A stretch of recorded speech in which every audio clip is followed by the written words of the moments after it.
Welcome back to day 2 of putting together my gaming rig the right way here on the Jiminy Show. If you're new to the channel, thanks for checking it out. I really do appreciate it. If you aren't subscribed, maybe consider hitting the little button down there below. You can also use my Amazon affiliate links to help the channel grow. I'm going to be putting a few of the things I use to build stuff in this video. As you saw from the previous video, I went ahead and made the loop as nice as I could without incurring any extra cost. What I mean, if you don't want to go back and watch that video, is I used scrap tubing, focus, to build that water loop. That water loop is made using all offcuts and rejected pieces from the previous versions of my gaming rig. I don't throw stuff away until it's completely unusable, and even when it's unusable, I probably keep it longer than I should anyway. So as you can see, it's a very simple loop. It's very easy to do if you're looking to make one yourself. It's very minimalistic. There's not hardly any crossover, not hardly any. That's triple negative in some form. But the way it's done makes it so the CPU is going to get the maximum cooling from 600 millimeters total of radiators. Now, the reason I only water cool the GPU is because I want to maximize the performance of any GPU that I'm going to be testing.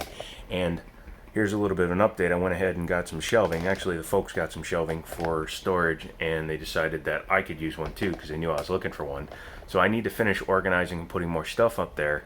But as you can see, I even have like a boxed GTX 460 from back in the day, and I want to put it on a high-performing computer to maximize its potential. So this shelf is for stuff I currently own and stuff that's currently deployed in systems, be that water cooling, there's extra fans down there, random parts down there, motherboards and GPUs. I have more motherboards, obviously, than what you're seeing there, but those are the only boxes I have. Same goes for GPUs. I have shelves of GPUs and motherboards stacked up on shelves up there that I need to move and organize still. But I'm going to get to that here probably in the next few days, and that will become more full. But I want to make sure that I keep my boxed stuff separate. The wall over here will get rebuilt with stuff on it. These will be empty boxes from builds I've done for other people, so that will start getting repopulated, so that wall is covered. And I may actually put some sound absorbing foam panels on this wall here, since I'll be doing more filming up against this wall here. So keep an eye out for that. Little mini studio update, but here we are back on the system, and what we need to do today is actually take all the parts out of that, which is the other Ryzen system. That was the one that was from the Fine video up there, as well as that cooler, which was used for an Intel system because I don't have an AM4 bracket, only an AM3 bracket. So what we're going to do today is I'm going to leave the motherboard right where it is. That doesn't need to come off. I'm going to take my power supply off, those two hard drives, that SSD, and the Wi-Fi card, as well as the graphics card, of course. And we are going to put it all in there. If you see, I've already run some SATA cables. There's 4 already run. I'm going to run the last 2 just so I have a total of 6 plugged in. They're not going to be populated, but they're going to be in and run to the back of the system. That way I can put as much in this case as I feel like.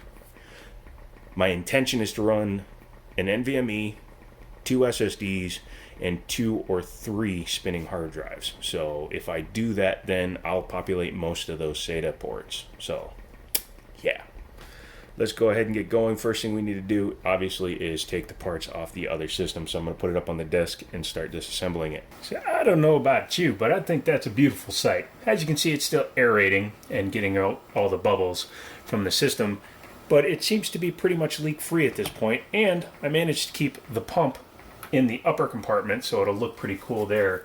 I'm still trying to figure out whether or not I can get the EK Vardar fans in the front or on the bottom down here. Definitely going to put one back here though, up where the rear exhaust goes, just because I think it'll look cooler to have one in there. Yeah, what I need to do now is just keep letting it run. I did have to add a little bit of fluid from another build, however it doesn't affect the color at all because it was an orange build that was clear. I don't like the solids anymore, as I said before, because it leaves a weird ass residue. But for now, all I can do is let this sit here and run, top it all off as it fills the air bubbles, That wasn't a complete sentence, but top it all off as it keeps working through the air bubbles, because there's bound to be some pretty good ones up there. I really wish I had another 360. That's the only downside to this whole thing. I think a 360 would have set it off up top. Or a thin 480. Damn it. We'll be revisiting this. We'll just need a couple of extensions to make it work with another 360 up here. But I'm also trying to keep the trying to keep the tubes as perpendicular as I can. I think I did pretty good. That's the only really funky bend, but when it's full with fluid, it doesn't look nearly as obvious as it did before. As always, one of the biggest things I recommend is an iFixit kit. This is the Mako kit.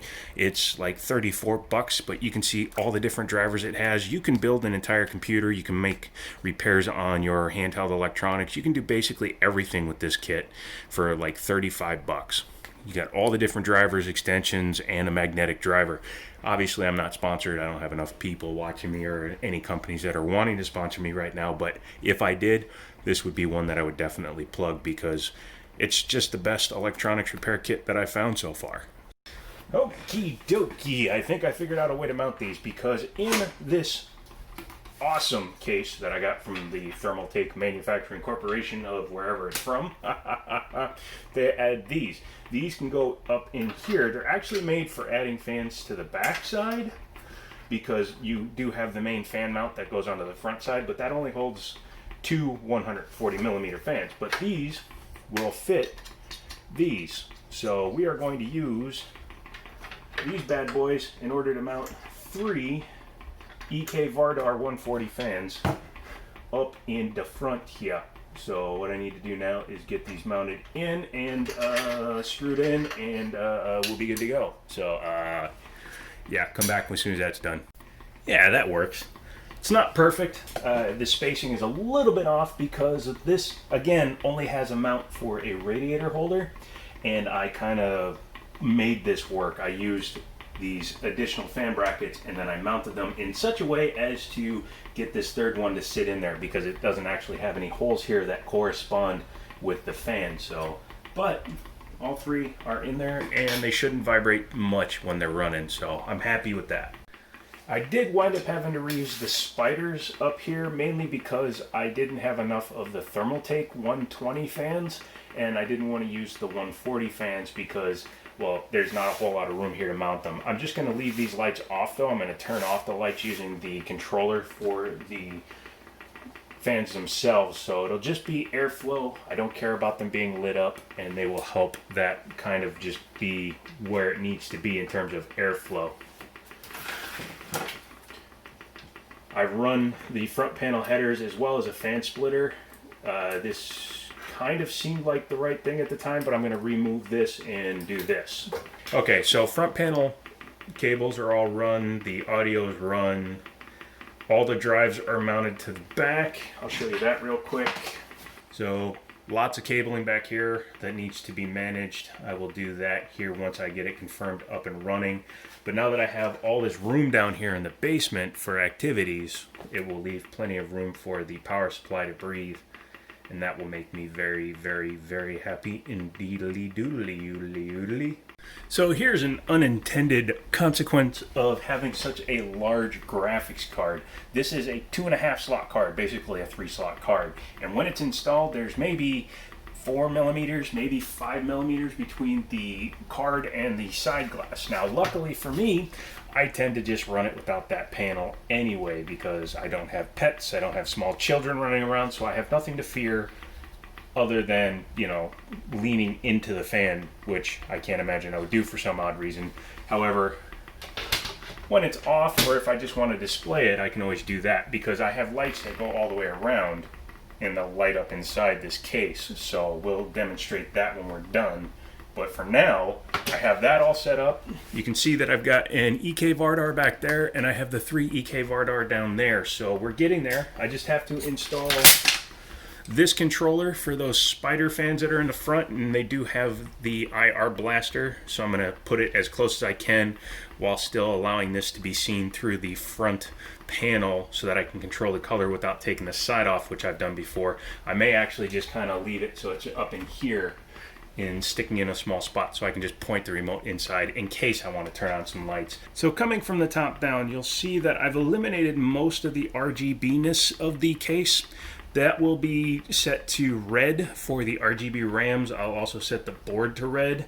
The graphics card will block the Northbridge, or excuse me, the chipset cooler, and then these Vardar fans have no lighting on them at all. The only lighting that will be possibly visible is edge lighting from the 2 ring fans that are up there. And then as you can see down here in the bottom, you can clearly see the Vardar fans through the grate, so that's awesome. And since they don't light up, they'll just be a spinning fan trio, which is what I was going for. I'm eliminating most of the RGB out of this build. I don't want as much RGB. With this color scheme, with the white and the black and the silver and stuff, I do intend to eventually change out the fluid that's in the system for a clear or maybe a white semi-translucent fluid, and if that's the case, then this fluid will be saved because it's good fluid, and it will go into the test bench that I plan on building next, which I need the case for. So not this case, a case for. But I think, as you can see, in terms of wire management, it's tucked up as much as it can be. I will probably put some zip ties up there to make sure that these stay up and away from underneath. And with the graphics card in there, you really don't see much in the way of the wires or the cables anyways, because that tube actually covers the 24 pin for the most part. So it's looking pretty good. Still working on putting the power supply in. Once I get that in, I can go ahead and get the system powered on and completed. So yeah, hang on to your butts for that. It's going to take me a few minutes, but once I get that wiring done, I'll come back. So once again, I jumped way ahead of myself, and I went ahead and completed the entire system. As you can see, it's running. I have the GPU there. I haven't run a 3D Mark test yet to see what the difference is going to be in terms of the score with the PCI extension cable. That's an older cable that I've used a bunch. It's got some bends in it, so sometimes it can start creating some issues.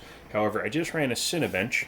Yeah, as you can see, it did a 1589 at a conservative 4 gigahertz overclock on the CPU, and the RAM running at 3000 megahertz, even though it's 3200 megahertz RAM.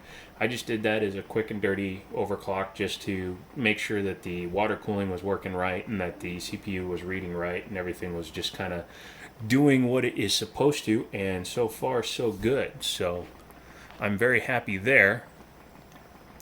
In terms of the way it looks, the refresh rate on this phone is kind of throwing off the fans there. They're not going that slow. They're actually going at a normal clip. But even close up,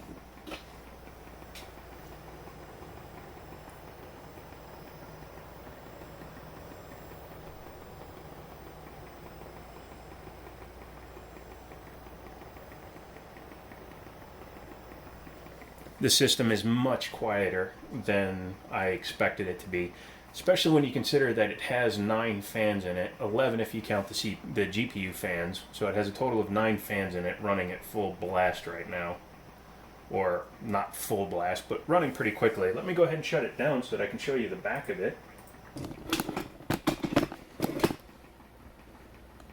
But as you can see, the cable management is fair. I don't really care much on my personal systems about making sure everything is equal length and this and that. I did hide them as much as I could. You won't see this really when it's up and the back is on here. You're not going to see these fan cables because, again, they're black. They'll blend into the cover that's going to go back here.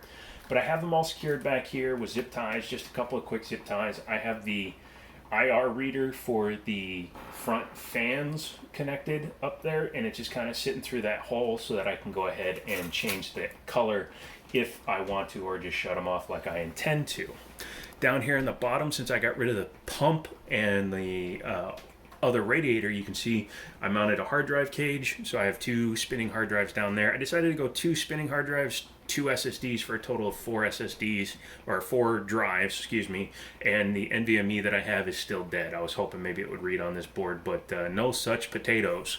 EVGA 1000 watt power supply, and still has tons of room down there if I need to throw anything else in it. This has a side draft air hole. Wow, that wasn't a word. You can kind of see its mammoth slab-sidedness when that is up and put on the side there. These have magnetic filters So I will be putting the one on the other side as well. So yeah, that's it. And I think as you look at it, you'll see that I hopefully, in your opinion, hid the cabling pretty well. You can see that there's just the two straight up and down runs going to the front panel headers as well as the fan splitters, but I bunched them together, made sure they were sitting together enough to hopefully conceal them. And then obviously you just have two cables right there that are coming down here. But I think it's a minimal number of cables. Most of them are black except for one of the USB or fan controller splitter cables, which if I kind of do this, hopefully, no, I don't want to mess with that too much. Because then you pop it off like that. But yeah, so I'll just leave that like that. The overall look of the system is pretty monochromatic other than the fluid, which I think actually is a pretty nice compromise, and it breaks it up just a little bit. I've always been a fan of doing it with red, and I think it came out well. There we go. Couldn't figure out why it looked like it was off a little bit, mainly because it was. So that's it. I am done with this build, at least until I decide to change it again. The only thing I might do in the future, and it's something where it's not even that big a deal, I probably won't even do a video on it, is probably swap out the CPU at some point if I can get a deal on a 3900X or a 3800 XT or something. If one of you guys has one you want to donate it to the channel, that would be awesome. Let me know down in the comments. Link me to your builds. I don't always approve them in the comments, but link me to your builds because I like to get ideas and see what other people have been doing. If you like this one, give me a thumbs up, subscribe, make your friends watch it. Just have fun with it. And as always, I'll talk to you later.